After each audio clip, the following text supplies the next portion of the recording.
일할 기회조차 얻을 수 없었습니다. 이러다간 죽도 밥도 안 될 것 같아 전략을 바꿨습니다.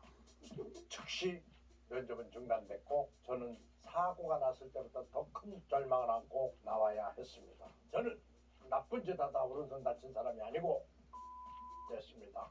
그랬더니 회장님이 불쑥 이러시는 거예요. 지금까지 한 얘기를 영어로 해보세요.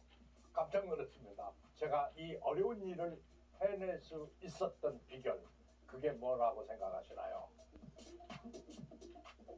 이렇게 의수를 끼면 멀쩡해 보이는데 굳이 면접 가서 오른손이 없다는 약점을 밝혀야 하나 싶은 생각이 들어서 제가 취직한 후에 오른손이 의수라는 걸 들킬 때 듣길더라도 뭐 어쩔 수 없다. 일단 당당하게 오른손이 없다는 사실을 숨기고 아니 굳이 밝히지 않고 면접을 보러 갔습니다. 처음에는 분위기가 좋았습니다. 근데 면접이 이런 얘기 저런 얘기 하다가 보니 결국 한 손이 없다는 걸 들키고 말았죠. 결과는 어땠을까요? 네, 즉시 면접은 중단됐고 저는 사고가 났을 때부터 더 큰 절망을 안고 나와야 했습니다. 나가라고 해서 나오긴 했는데 정말 그 순간 죽고 싶었습니다. 그런데 내 사랑하는 사람들을 두고 죽을 용기가 안 생기더라고요. 그래서 그 길로 다시 면접 장소로 뛰어 들어가 이렇게 말했습니다. 저는 나쁜 짓 하다 오른손 다친 사람이 아니고 국가를 위해 군대에 갔고 사고를 당해 국가 유공자가 됐습니다. 두 손 가졌다고 두 손으로 글 씻습니까? 다 한 손으로 글 씻지 않습니까? 저도 한 손으로 글 씻습니다. 일은 머리로 하고 가슴으로 하지 손으로 합니까? 그랬더니 조용하더라고요. 다시 말했습니다. 저는 장교 출신이고 밑에 사람들도 달아봤고 위에 상관들도 모셔봤고 탁월한 리더십을 가진 사람입니다. 지금 이 순간도 저는 영문학과 학회장을 하고 있습니다.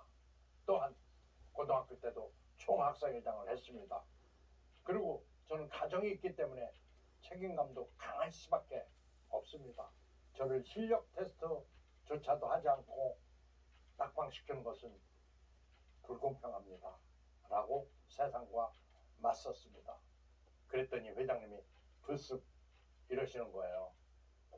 지금까지 한 얘기를 영어로 해보세요. 깜짝 놀랐습니다. 화가 나서 막 한 말들이라서 저조차도 생각이 나지 않는데 그러나 안 하면 안 될 것 같은 생각이 들어서 영어로 다시 생각나는 대로 막 말을 했습니다.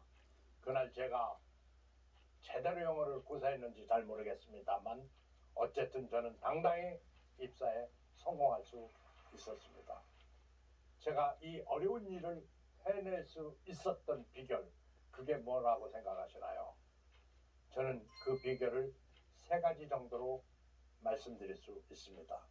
첫째, 제가 가진 약점에 집착하지 않고 강점에 더 집중한 거라고 생각합니다. 한 손이 없다는 사실에 매여 있다기보다 진짜 잘할 수 있는 언어, 말, 영어 실력을 키우는데 집중한 것이죠.